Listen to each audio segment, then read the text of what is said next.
আমরা যারা বাইরের কান্ট্রিগুলোতে থাকি তারা খাবার নিয়ে অনেক চিন্তিত থাকি, কোনটা হালাল কোনটা হারাম। আগে আমিও এই সমস্যাটাতে ফেস করতাম। এই পেস্ট্রি শিটটা অনেকেই ইউজ করেন। চলেন প্রমাণ হয়ে যাক এটা হালাল নাকি হারাম। মোস্তাক শেফ একটা অ্যাপ আছে, আমি এই অ্যাপটা দিয়েই সবসময় খাবার সার্চ করে তারপরে খাবার কেনাকাটা করি। চলেন আপনাদেরকেও প্রমাণস্বরূপ দেখাই দেই। এই অ্যাপটা কিন্তু ফ্রি। কতগুলো পেইড ভার্সনের অ্যাপ আছে, ওইটাও আপনারা ইউজ করতে পারেন, তবে একটু ধৈর্য সহকারে এটা ইউজ করতে হবে। এটার মধ্যে অনেক বিজ্ঞাপন দেয় ওরা।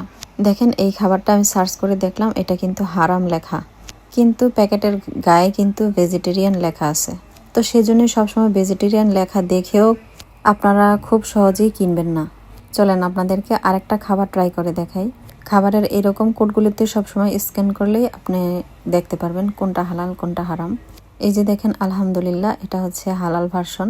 তো যদি ভালো লাগে থাকে তাহলে আমাকে ফলো করবেন। আল্লাহ হাফেজ, আসসালামু আলাইকুম।